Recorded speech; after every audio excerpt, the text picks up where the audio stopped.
नमस्कार, मैं हूं करमवीर और आप देख रहे हैं हमारा रोजाना का कार्यक्रम देश और दुनिया। और हमारे साथ हैं वरिष्ठ पत्रकार अफरोज जी। सर, बहुत बहुत स्वागत है आपका। नमस्कार।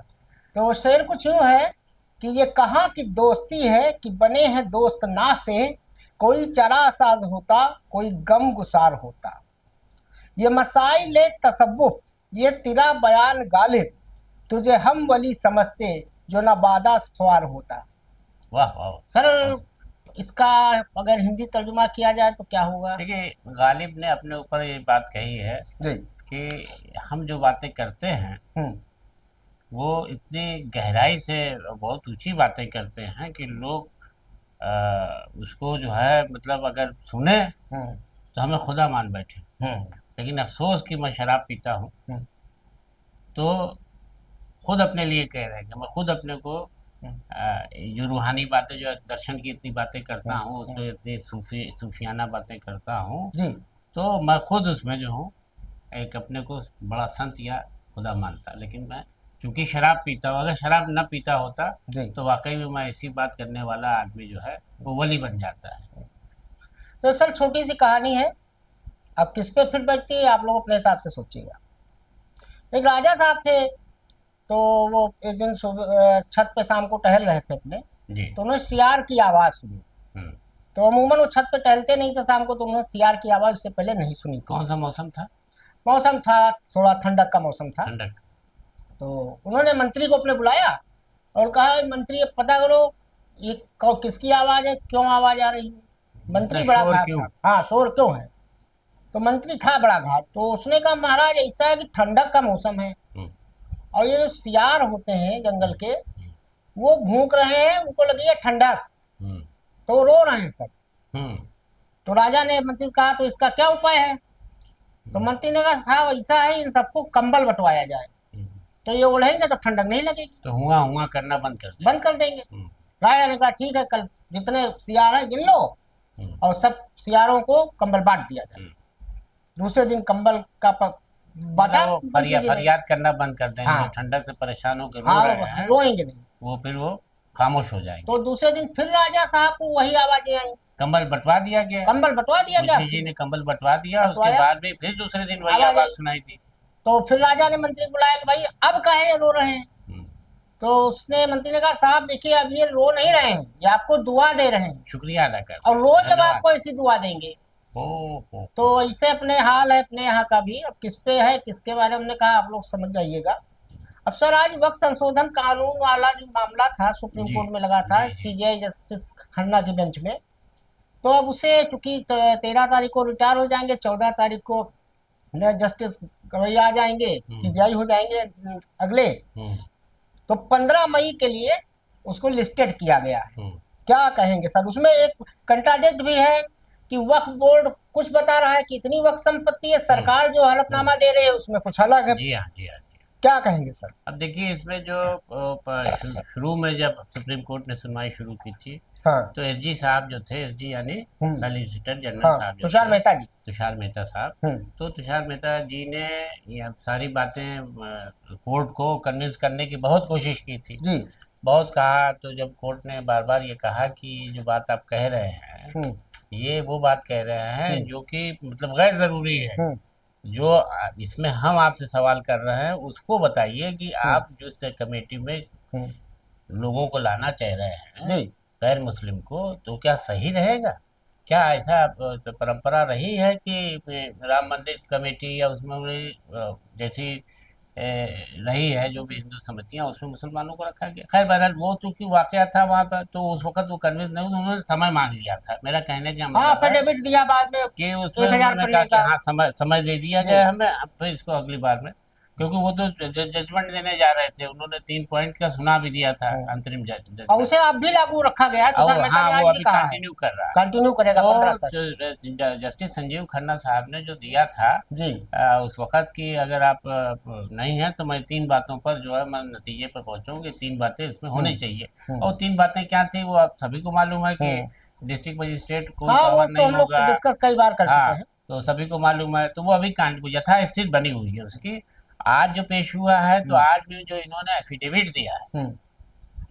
उससे क्या नाम है, उसमें बहुत सारी बातें ऐसी नहीं कही गई हैं जो सुप्रीम कोर्ट ने मांगी थी। हम्म सुप्रीम कोर्ट ने इशारा किया है कि इसमें बहुत सारी चीज़ों को हम्म अधूरी छोड़ दिया गया। मसलन ये कि जो हम्म कंट्राडिक्टरी है कि ये 3 लाख हम्म बता रहे हैं, वो 6 लाख बता रहे हैं। जी तो कहा कि पहले तो आप इसी को देखिए जी कि आपकी जायदाद 6 लाख कहाँ से है। उनकी जो बताई गई जो पार्टी है, हम्म अपीलेट है, जो वो 3 लाख 3.5 लाख बता जी रहे हैं। तो ऐसे कई बातों पर ये कहा गया है। हम्म। और चूंकि जस्टिस खन्ना अभी रिटायर होने जा रहे हाँ, हैं अब अगले 13 तारीख सुनेंगे को, तो दूसरे इसलिए इस पर दूसरे तारीख पड़ गई है। अब आगे देखिए, अब नए क्या जज साहब होता है आएंगे, जस्टिस गवाई साहब। तो मेरा ख्याल है कि चूंकि अभी मामला करंट में है, बहुत लंबा हम्म वक्फा नहीं है, हम्म अवधि नहीं ली गई है। हम्म। तो जजमेंट अब सर देखिएगा। एक बड़ी खबर है कि भारत ने इंटरनेशनल मॉनिटरिंग फंड जो आईएमएफ होता है, जी उसमें अब हमारे एक थे जो एग्जीक्यूटिव डायरेक्टर थे, जी कृष्णमूर्ति सुब्रमण्यम, जी। उनको बर्खास्त कर दिया। उनका 6 महीने का भी कार्यकाल बचा था और उनकी जगह पे परमेश्वरम को 9 मई को होने वाली बैठक में भारत का प्रतिनिधित्व करने के लिए भेजा गया है। असल में 9 तारीख को इसमें आईएमएफ में एक मीटिंग होगी जिसमें पाकिस्तान को $1.3 बिलियन यानी 11,000 करोड़ रुपए नए लोन पर विचार होगा। अब सुब्रमण्यम स्वामी के बारे में कुछ चौंकाने वाली बातें हैं साहब। ये कम कम से सबसे कम उम्र के यंग अर्थशास्त्री थे हम्म और इनके ऊपर कुछ आरोप भी हैं। हम्म इनको जो कि बर्खास्त किया गया है, हम्म। इनके ऊपर है कि जैसे कि इन्होंने कोई किताब वगैरह कुछ छपवाई थी, जी। वो उसका भी मुद्दा है। इन्होंने उसमें कुछ पद का दुरुपयोग किया था। क्या कहेंगे सर, तो आईएमएफ की मीटिंग में क्या होगा सर? हाँ, इंटरनेशनल मॉनेटरी फंड जो होता है, जी आईएमएफ, वो हर देश को, राष्ट्रीय मुद्रा कोष जो कहलाता है, अंतर्राष्ट्रीय मुद्रा कोष, हम्म वो हर देश को हम्म कर्ज देता है। हम्म अब चूंकि इस वक्त पहलगाम का वाकया हुआ है जी और पाकिस्तान की तरफ से आतंकवादी घटना का पूरा पूरा मतलब ये हालात बने हैं, उनमें यही कहा जा रहा है कि पाकिस्तान हमेशा से भारत में आतंकवादी गतिविधियों में शामिल रहा है। हम्म, तो अभी जो वाकया हुआ है, तो उससे जो है बहरहाल पाकिस्तान को सबक सिखाने के लिए जी ये कोशिश की जा रही है भारत की तरफ से कि उसको, कि वो इतनी इस तरह की घिनौनी हरकत से बाज आए। जी। तो इंटरनेशनल मॉनेटरी फंड में अभी पाकिस्तान को कर्जा मिल रहा है। हाँ, 9 तारीख को 9 उसी पे तारीख मीटिंग है। तो ये जो भी हटाए गए हैं सुब्रमण्यम साहब। सुब्रमण्यम, हम्म इनको इसलिए ही, अब वो चूंकि उनकी जगह दूसरा आदमी आएगा तो ही हम्म वो सुनेगा। हम्म ऐसा लग रहा है कि हम्म कहीं वो जो है, वो जो बहाना बन गया कि किताब छपवा रहे थे और हम्म क्या करा रहे हम्म थे, इनको हटा के नए आदमी को मुकर्रर कर दिया गया, हम्म नियुक्त कर दिया गया है, हम्म ताकि वो इस बात को पाकिस्तान के लोन देने के मामले में, कर्ज देने के मामले में, वो सारी वो बातों को सामने ले आए कि पाकिस्तान को क्यों कर्ज दिया जाए। हाँ, ये महाशय 8 ट्रिलियन इकोनॉमी भी बना रहे थे हाँ, हिंदुस्तान की। तो इस तरीके से जो हटाए गए हैं उसके पीछे, अब ये बहुत, तो मतलब हमारे पास कोई ऐसी सबूत तो है नहीं कि सरकार ने इस वजह से हटा दी, लेकिन ऐसी चर्चाएं हैं कि वो ये बर्खास्त किया तो बर्खास्त करना कोई अब अच्छी बर्खास्त चीज नहीं करना होती अच्छी है। चीज़ नहीं होती है। तो अब यही है कि वो चूंकि नए उनकी जगह पर नियुक्त हो गए हैं, हम्म तो अब ये समझा जा रहा है कि पाकिस्तान को कर्ज के मामले में कम से कम उसको समझाया जाएगा कि तुम कर्ज क्यों दिया जाए, जब तुम पूरे देश में इस तरीके के हालात पैदा कर रहे हो। अब सर हमारे देश में यहाँ पहलगाम पे विचार हो रहा है। कल राजनाथ सिंह जी ने भी कहा, अभी हम लोग आगे जिक्र करेंगे। और हमारे मोदी जी के बड़े खास मित्र हैं डबल ए में से एक अडानी साहब।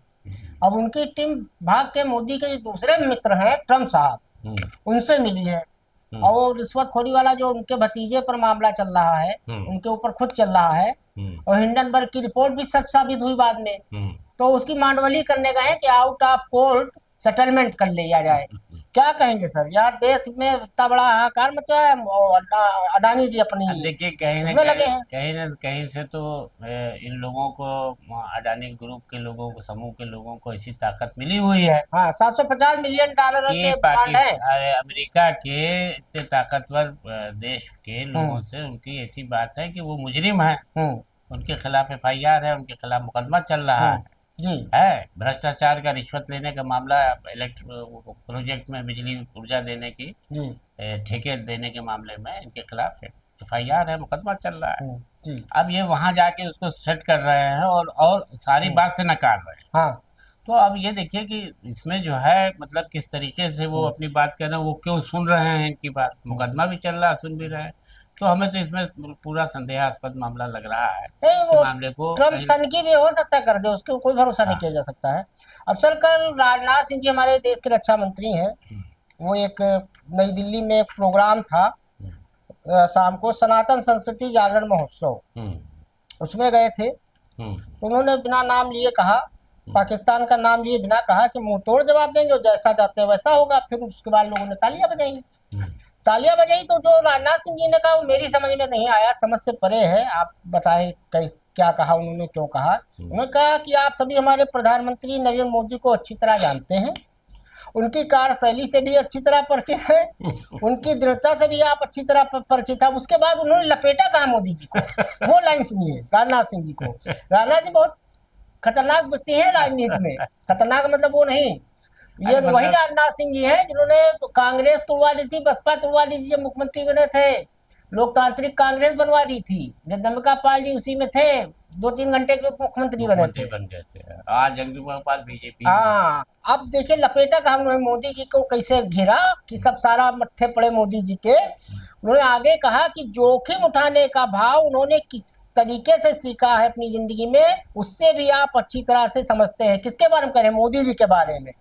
मैं आपको आश्वस्त करना चाहता हूं कि प्रधानमंत्री मोदी जी के नेतृत्व में जैसा आप चाहते हैं वैसा होकर रहेगा। मतलब सब कुछ सारा ठीकरा दे दिया मोदी जी पे। और ये बात नहीं समझ में आई कि आप जैसा चाहते हैं वैसा होगा। अरे आप देश के रक्षा मंत्री, ये आपकी ड्यूटी है। हमारे 26-27 लोग निहत्ते, आम जनता हमारी वहां पे मारी गई नहीं, है। उस वक्त आपकी मिलिट्री वहां नहीं थी। अब 140 करोड़ जनता क्या चाहती है? आप लोगों की ख्वाहिश पूरी करने जा है? आप राजनाथ सिंह जी को कैसे पता है 140 करोड़ जनता क्या चाहती है? आपकी ड्यूटी थी ये। क्या कहेंगे सर? सर देखिए, इसमें तो ये पूरा मामला ये है कि हम्म, राजनाथ जी ये कार्यक्रम में गए थे, वहाँ हम्म, साधु संत सब बैठे हुए थे। हम्म, तो धार्मिक कार्यक्रम था मेरा ख्याल है, कुछ ऐसा हम्म, सनातन का उसका। जी तो वहाँ पर उन्होंने मतलब ये कि जनता से रूबरू हुए। जी तो उन्होंने प्रधानमंत्री जी की तरफ कंधे पर बंदूक रख करके, जी यही मैं कहूँगा इसलिए कि उन्होंने खुद नहीं कहा जी। कि मैं रक्षा मंत्री हूँ, मेरी जिम्मेदारी है और मैं इस बात हाँ, को मैं लेकर देश की शर्मिंदा सीमा, हूँ कि मुझे जो है वो वहाँ उस मौके पर उनको आतंकवादियों को हम हाँ नहीं देश की सीमा को मार नहीं पाया, महफूज कर हाँ पाए। नहीं कर पाया। हम्म, अब वो कह रहे हैं कि प्रधानमंत्री जी रिस्क लेने में रिस्क एक्सपर्ट लेते हैं। है। हाँ मतलब जैसे गुजरात की कांड हाँ वांड सब वाकई वाकई का इशारा उनकी तरफ है हाँ ना, हाँ। कि कितना खतरा लेकर के वो आगे बढ़ करके सब कर देते हैं। जी मतलब आप क्या कहना चाहते हैं? जी जी। यही तो कहना चाहते हैं। तो और एक प्रधानमंत्री मजेदार कौन सा बात है खतरा सर, लेते हैं? 14 दिन हो गया अभी तक वो 4 अरे आतंकवादी नहीं आप पकड़े जा रक्षा सके, मंत्री हैं, एक आपके मच्छर नहीं पकड़ा गया। आपको आपको आप कह रहे हैं कि जैसा आप चाहते हैं वैसा होगा। अरे हम कोई आपसे मांग करने का है? पूरा देश आक्रोश में है। आज कितना दिन निकल गया, लोग सवाल कर रहे हैं। आज तक नहीं पकड़ा गया एक आतंकवादी, वो आप जंगल में इसके खोद रहे बजाय हैं। ये कहते अगर कि हाँ वो देश इस वक्त आक्रोश में है और इस आक्रोश का सिर्फ एक जवाब यही है कि कोई सख्त कार्रवाई होनी चाहिए और वो होगी। अब सर एक मामला ये है, हमारे जो विदेश मंत्री हैं जयशंकर, एस जयशंकर, वो जो गालिब का शेर हमने सुनाया था ये नहीं के लिए था। कल वो एक यूरोपियन कमेटी यूनियन की एक बैठक में बड़ा खींच के, वो सुनने लायक है वीडियो, बड़ा खींच के उन्होंने कहा कि हमें उपदेश देने वाले नहीं सहयोगी चाहिए। अब सर मुझे ये नहीं समझ में आता है, और भक्त जो चश्मा लगाते हैं, भक्त का जो चश्मा लगाते हैं, वो बताते थे कि 25-30 देश में ने तो इनको नागरिकता का सर्वोच्च सम्मान दिया है हमारे आदरणीय विश्वगुरु को। दुनिया में इनकी लंका डंका बज ही रही थी, ये विश्वगुरु हो गए थे। यूक्रेन और रसिया का युद्ध इन्होंने एक फोन से रुकवा दिया था। पूरी दुनिया इनसे सलाह लेती है, सब इनके पीछे चलते हैं। 2014 से पहले देश कबाड़ था, 2014 के बाद देश सब कुछ हुआ, कंगना रनौत भी बोली। तो ये जयशंकर प्रसाद क्या मोदी जी को लपेट रहे हैं जैसे राजनाथ सिंह लपेट रहे हैं कि हमारा कोई सहयोगी नहीं है, सब हमको ज्ञान दे रहे हैं? जैसे वो घर में होता है सर कि अगर मान लीजिए कोई नसीहत है तो हम लोग कहते हैं ऐसा है, नसीहत न दो, अगर मदद करनी है तो करो। हाँ तो यानी हमारे साथ कोई नहीं खड़ा है, क्या कहें ये हम तो सर? उनकी बात से ही लग रहा है कि यूरोपियन कंट्रीज जो है वो सिवाय नसीहत देने के, जितने पश्चिमी देश हैं जितने वो कर रहे हैं इस मामले में, जी मसले पर भारत के सिवाय सलाह देने के कि अब आपस में मिल के रहो, हाँ अब तनाव कम करो, ये करो वो करो, तो उसी पर ये हमारे रक्षा मंत्री जी बोले हैं कि भाई, विदेश मंत्री विदेश मंत्री जी जी। बोले हैं कि भाई ये हमको आप सलाह दे रहे हैं, सलाह देना आसान होता, और जो लोग आज ये सलाह दे रहे हैं वो खुद अपने अपने घर में यानी अपने मुल्क के भीतर वो साली लागू लागू नहीं करते हैं हाँ, इन्होंने वो भी कहा। ये कहा है कि जो आप अपने लोकतंत्र की बात करते हैं आप अपने मुल्क के अंदर कहाँ उसको पूरी अवसर तरह। आज रूस के राष्ट्रपति पुतिन ने मोदी जी से बात की है फोन पे।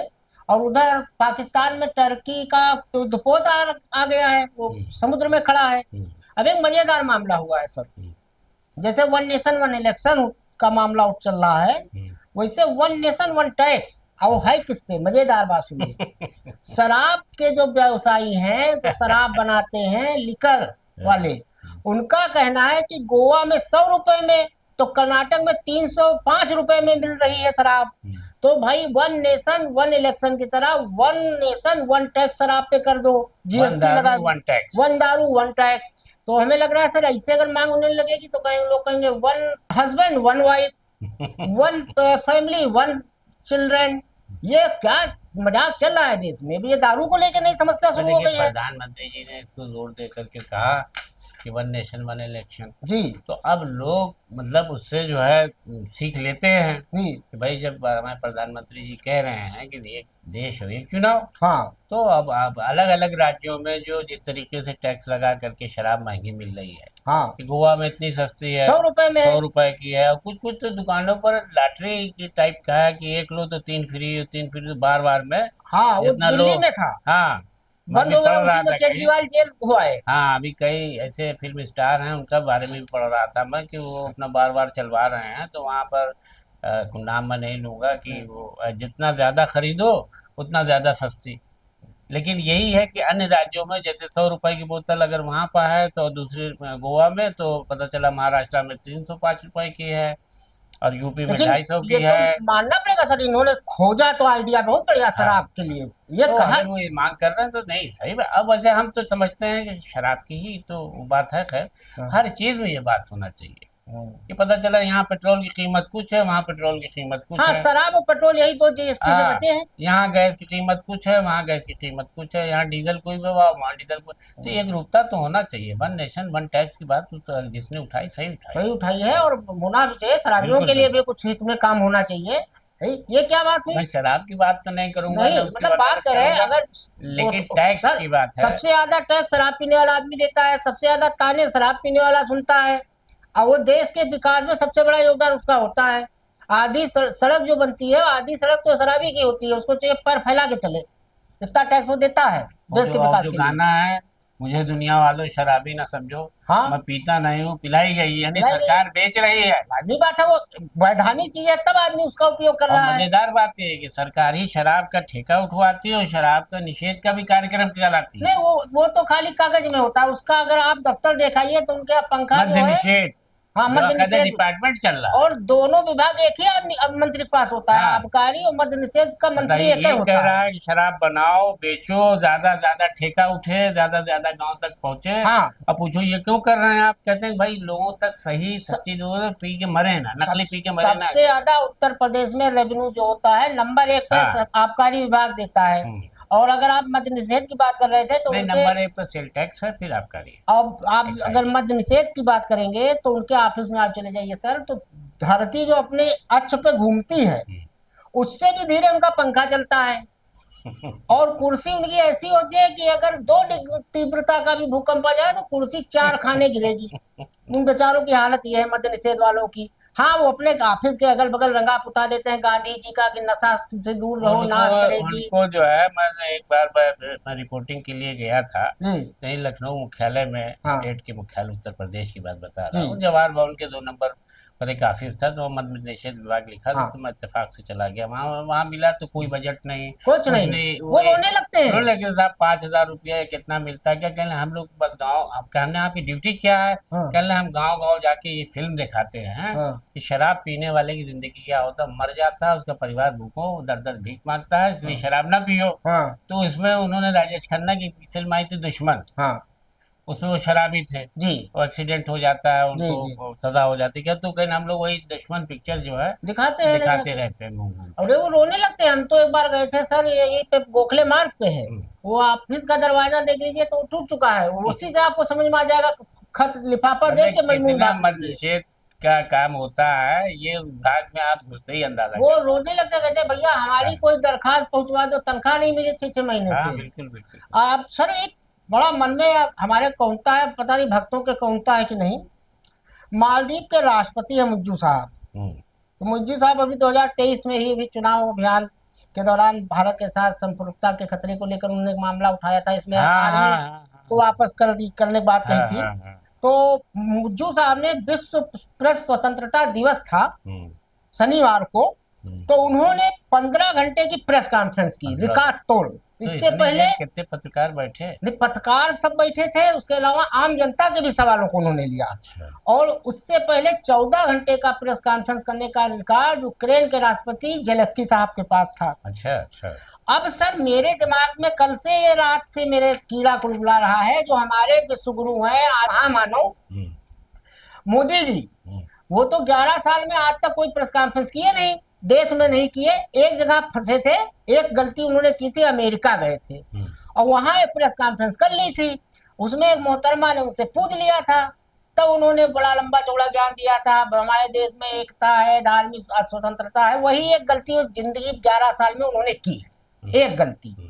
तो क्या कभी कोई मोदी जी को भी कुछ समझ में आएगा? कभी प्रेस कॉन्फ्रेंस करेंगे? इतनी बड़ा हादसा पहलगाम में हो गया, उन्होंने न देश के नाम संबोधन अब किया, देखिए वही बात आ गई, मन की बात करते हैं। राजनाथ जी वाली वही बात आ गई हाँ कि जनता के दिल में आक्रोश है, तो हाँ। यहाँ पर वो नहीं कह रहे हैं हाँ। कि आपकी ख्वाहिश को पूरा किया जाएगा, आप जो चाहते हैं वह पूरा होगा और मोदी जी करेंगे। नहीं तो और मोदी जी कितने खतरे मोल ले लेते हैं, ये तो आप उनके हाँ, देख तो वही चुके हैं। लाइनिया मैं कहने जा तो रहा अब था। वो प्रेस कॉन्फ्रेंस की जरूरत तो ही खत्म है। नहीं तो रिस्क इस पे भी ले ले मोदी जी। राजनाथ सिंह जी ने जो कहा है कि वो रिस्क ले लेते हैं, एक्सपर्ट है रिस्क लेने में, वो कई इंटरव्यू में कह चुके हैं कि मैं रिस्क लेता हूँ। हाँ, तो एक बार रिस्क ले ले, हमारी हाथ जोड़ के प्रार्थना है यहाँ ये बात भी कि है ना मोदी जी कि वो खुद राजनाथ जी रिस्क ले अकेले हो। कैसे कहते हैं सब ठीक कर देंगे, नेतृत्व हाँ। तो प्रधानमंत्री जी का है। उन्होंने तो लपेटा मोदी जी को, हाँ। उन्होंने घेर दिया है, सब बस उन्होंने तारीफ करते करते सब कुछ कह डाला है उसमें। सारी चिट्ठी फाड़ दी है कि मोदी जी हमको को। आप मत समझिए, रक्षा मंत्री का उतनी जिम्मेदारी जो प्रधानमंत्री जी करेंगे वो मैं शायद न कर पाऊंगा।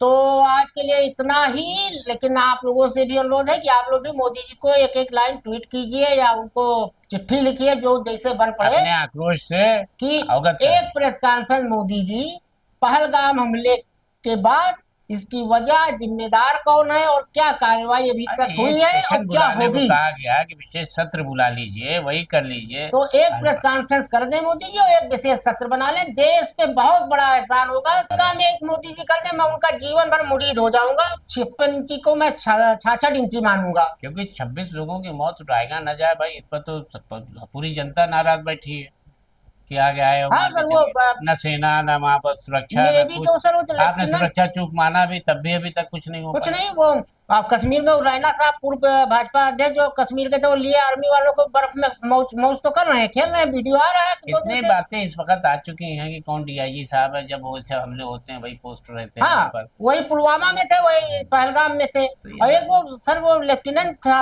हमारे नेवी वाले विनय नरवरे, हाँ, उनकी पत्नी ने 2 लाइन क्या कह दी, ऐसा उनको ट्रोल की पत्नी को किया जा रहा है। और बेहद शर्म की बात है कि हमारी महिला आयोग जो है, महिला, हाँ उसको कहना पड़ा कि एक उसको महिला कहना नहीं, पर उन्होंने खाली 4 लाइन का ज्ञान दे दिया। कोई कार्रवाई नहीं महिला आयोग ने की, सख्त एक्शन लेना चाहिए। ऐसी ऐसी बातें उस शहीद की पत्नी के लिए लोग कह रहे हैं, ये इनकी IT 2 रुपए की IT ट्रोल जो आर्मी है। उस बेचारी का कसूर इतना है कि उसने कहा ना मुसलमान मारो ना कश्मीरी मारो, अब ऐसा ट्रोल किया जा रहा है उसको कि शर्म की बात है कि एक औरत को आप। राष्ट्रीय महिला आयोग के लिए शर्म की बात है। चुल्लू भर पानी में डूब कर मरना चाहिए देश के अंदर जो ऐसे ट्रोल कर रहे करते कि किसी को ना मारो, जाने दो कश्मीर में, तो वो इस तरीके से उसका ये हो। तो आज के लिए इतना ही। अगर मोदी जी को लगे कभी उनकी आत्मा जागृत हो जाए, तो प्रभु एक PC जरूर कर देना और बता देना कि ये क्यों हुआ, कैसे हुआ। और पुलवामा वाला भी बता दीजिएगा, उसमें क्या हुआ। देश ये जानना चाहता है। देश ये जानना चाहता है। धन्यवाद, नमस्कार।